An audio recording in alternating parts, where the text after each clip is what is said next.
আমার আদরের শিশুরা যারা তোমরা সামনে বসে আছো, আজকে শিশু দিবস। 1948 সাল থেকে আজকের তারিখ 14 নভেম্বর শিশু দিবস হিসেবে পালিত হয়ে আসছে। মূলত ভারতের প্রথম প্রধানমন্ত্রী জওহরলাল নেহরুর স্মৃতিকে আঁকড়ে ধরে থাকার জন্য।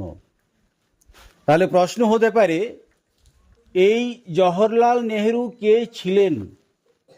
ভারতের স্বাধীনতা সংগ্রামে সুভাষচন্দ্র বসু যখন উদীয়মান, ওই সময়তে জওহরলাল নেহরু সমান পাল্লা দিতে থাকছিলেন সুভাষচন্দ্র বসুর সাথে, এবং তারা ভারতীয় জাতীয় কংগ্রেসের অভ্যন্তরে সমাজতান্ত্রিক দল প্রতিষ্ঠা করার চেষ্টা করেছিলেন। তাহলে দেখো, সমাজতন্ত্র বিষয়টা কি এটা তোমরা জানো অনেকে, আবার অনেকে জানো না।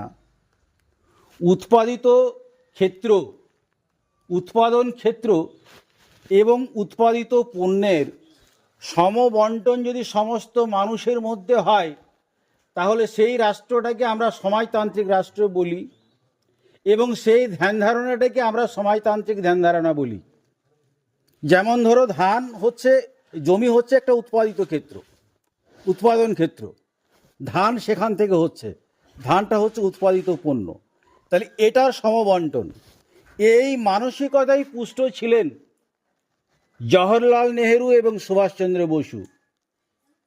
একইভাবে স্বাধীনতা সংগ্রামে অগ্রসর হচ্ছিলেন। কিন্তু পরবর্তীকালে আমরা দেখা গেল যে পার্টি বিরোধী কাজ করার জন্য একটা পার্টিতে থেকে অন্য পার্টি করা যায় না।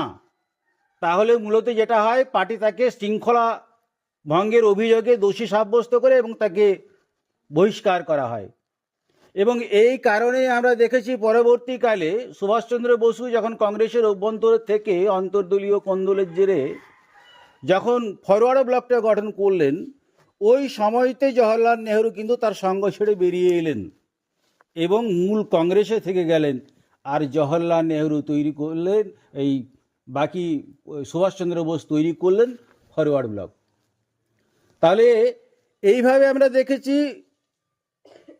তারপরে যেটা আমরা জানি, জওহরলাল নেহরু ভারতবর্ষের ভেতরে থেকে আন্দোলন করছেন, অভ্যন্তরীণ আন্দোলন। মহাত্মা গান্ধী অন্যান্য নেতাদের সঙ্গে তাল মিলিয়ে সুভাষচন্দ্র বসু কলকাতা থেকে এলগিন রোড থেকে বার্লিন, বাগদাদ, জার্মানি, ডুবোজাহাজে জাপান, সেখানে সংগ্রাম আমরা সবাই জানি, আজাদ হিন্দ ফৌজের সংগ্রাম। সেই সময় কিন্তু ভারতবর্ষের ভেতরে আন্দোলন চালাচ্ছেন জওহরলাল নেহরু। এখন দেখবে আমরা উড়ে কিছু শব্দ আমরা শুনি যে জওহরলাল নেহরুর অবদান তো স্বাধীনতা সংগ্রামে সেরকম নেই, সুভাষচন্দ্র বসুর অবদান তো বিশাল ছিল। আমি প্রশ্ন করি তাদেরকে, ওই সময় কি আমি জন্মেছিলাম নাকি লোকে বলে বলে আমি বলছি? আমাদের কিছু উদ্মা পাবলিক আছে, জানো তো, হুজুগে পাবলিক। 100 জন জুটে গেছি, মনে হলো চল ওই বাড়িটা আগুন জ্বলিয়ে দিই। হ্যাঁ চলুন। কেন না? ওই যে স্যার 500 জন যাচ্ছে, ওই 500 জন যাচ্ছে বলে আমি যাচ্ছি। কিন্তু যখন মাঝখানে কেন প্রশ্ন করবে, কেন উত্তর কিন্তু আমার কাছে জানা নেই, লোকে বলছে তাই আমি যাচ্ছি। এটাকে বলে হুজুগে মানুষ। তো এই হুজুগটাকে বাদ দিয়ে বিষয়টা বুঝতে হবে, যদি ওই সময়তে আমি জন্মাতাম, আজকে তো আমি স্বাধীন দেশে জন্মে কি করছি? তাহলে ওই সময় যদি আমি জন্মাতাম, তাহলে ব্রিটিশের দালাল হতাম না তো? আমি মনে মনে নিজেকে এই প্রশ্ন করতে থাকি। তাহলে আমি ওদের দালাল হয়ে কিছু করতাম না? কিন্তু এটা ভাবতে হবে, প্রত্যেকে চেয়েছিল ভারতের ভালো হোক, পথটা হয়তো বা আলাদা ছিল, কিন্তু তারা দেশটাকে ভালোবেসেছিল বলেই তাদেরকে আমরা প্রণাম করি। এরপরে নীতি নির্দেশিকা অন্যরকম হতে পারে, মহাত্মা গান্ধীর পথ আলাদা হতে পারে, জওহরলাল নেহরুর পথ আলাদা হতে পারে, সুভাষচন্দ্র বসুর পথ আলাদা হতে পারে। যত মত তত মত রামকৃষ্ণদেব বলেছেন না, প্রত্যেকে আমরা চাইছি কি ঐশ্বরিক শক্তির সন্ধান, সেই জায়গায় যেতে চাইছি। কেউ ঢেঙ্গাম আসছে, কেউ আসছে বেনিগড়ার রাস্তা ধরে, কেউ আসছে সড়কভাঙার রাস্তা ধরে, কেউ আসছে নিশ্চিন্দপুরের রাস্তা ধরে, ইত্যাদি ইত্যাদি রাস্তা ধরে আসছে, কিন্তু প্রত্যেকের গন্তব্যস্থল হচ্ছে ঢেঙ্গাম উচ্চতর বিদ্যালয়। পথটা আলাদা হতে পারে, কিন্তু জায়গাটা, গন্তব্যস্থলটা এক, ঠিক কি না? তাহলে এই জায়গাতে যেটা হচ্ছে, কিন্তু একটা জিনিস লক্ষণীয়, তারা বুঝেছিলেন যে শিশুরাই হচ্ছে জাতির ভবিষ্যৎ এবং শিশুই হচ্ছে জাতির মেরুদণ্ড, তাই এই শিশুকে তৈরি করতে হবে। জওহরলাল নেহরু ভীষণ রকমের শিশুদের ভালোবাসতেন। ভবিষ্যৎ রাষ্ট্রের আদর্শ নাগরিক যাতে শিশুরা তৈরি হয়, সেটা তিনি আপ্রাণ চেষ্টা করতেন। তোমরা ক্লাস 10-এ যারা পড়ো, জওহরলাল নেহরু প্রধানমন্ত্রিত্বের কাজে যখন দিকে দিকে ঘুরছেন, ইন্দিরা গান্ধী যখন শান্তিনিকেতনে, সেই সময় জওহরলাল নেহরু তার মেয়েকে চিঠি লিখছেন, কল্যাণী আসু ইন্দু এই শিরোনাম দিয়ে তাকে লিখছেন যে প্রাকৃতিক বৈচিত্র্য কী, জীব বৈচিত্র্য কী, কোথায় পাহাড় পর্বত কী, ভূগোলের কোথায় কী আছে, দেশের বর্তমান পরিস্থিতি কী, আমাদের দেশের বৈদেশিক সম্পর্ক কী। জওহরলাল নেহরু ওই চিঠিতে লিখছেন, কিন্তু বাপ এবং মেয়ের সঙ্গে দেখা হতো না। এটা কি স্যাক্রিফাইস নয়?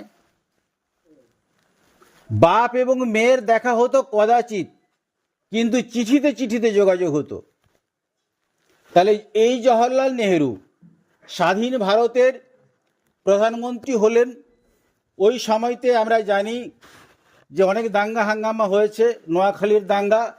মহাত্মা গান্ধী যাতে এই দাঙ্গা প্রশমন করা যায়, যাতে দেশ ভাগ না হয়, তার জন্য রাস্তায় রাস্তায় ঘুরেছেন। পরবর্তীকালে বিভিন্ন চাপের কাছে নতি স্বীকার করেছেন।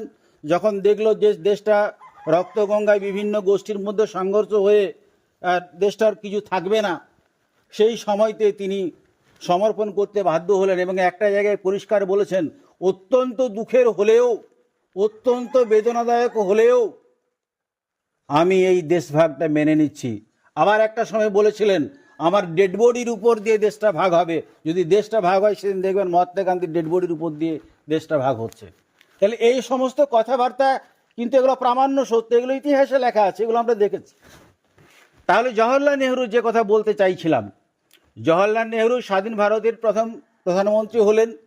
সেই সময়তে আবেগদীপ্ত কণ্ঠে তিনি বলেছিলেন, মধ্যরাত্রির ঘণ্টা যখন বাজবে, সমগ্র পৃথিবী যখন নিদ্রামগ্ন, তখন ভারত আবার জেগে উঠবে, স্বাধীনতার চেতনায় নতুন সূর্য দেখা দিবে ভারতে। তাহলে সেই সময়তে আমরা দেখেছি আবার কি পঞ্চবার্ষিকী পরিকল্পনার বিষয়টাও আমরা জানি। উদ্বাস্তু সমস্যা যেভাবে সমাধান করেছিলেন, একটা নতুন দেশ, সেই দেশটার কিভাবে অর্থনৈতিক কাঠামো হবে সে কথাও তিনি ভেবেছিলেন। এবং সবচেয়ে বড় কথা কি, একটা জিনিস ভীষণভাবে উপলব্ধি করেছিলেন যে শিশুদের উন্নতি হতেই হবে, এবং অত্যন্ত ভালোবাসতেন, এবং শিশুরাও তাকে খুব ভালোবাসতেন। চাচা নেহরু বলতেন শিশুরা তাকে। এইভাবে জন্মগ্রহণ করেছেন 1889 খ্রিস্টাব্দে, 136তম সেই বিধায়ী জন্মদিন। আমরা এই কারণে আজকে তাকে শ্রদ্ধার সঙ্গে স্মরণ করছি। আবার 1948 সাল থেকে 14ই নভেম্বর এই শিশুদেরকে গুরুত্ব দেওয়ার জন্য, ভবিষ্যৎ রাষ্ট্রের আদর্শ কারিগর তৈরি করার জন্য যিনি ভেবেছিলেন, তার সেই দিনটাকে স্মরণে রেখে আজকে শিশু দিবস হিসেবে পালন করা হচ্ছে। কারণ এই জায়গাতে আমরা এটাই বলতে পারি, ধরাই উঠেছে ফুটি, শুভ্র প্রাণগুলি ইহাদের নন্দনের এনেছে সংবাদ, ইহাদের করো আশীর্বাদ। এই কথা বলে তোমরা যারা কচিকাঁচা শিশু আছো, তারা রাষ্ট্রের সুনাগরিক হবে, ভালো নাগরিক হবে, ভালো চরিত্রের মানুষ হবে, সুন্দর একটা পরিবেশ গঠন করবে। এই কথা বলে আজকে আমার বক্তব্য শেষ করছি।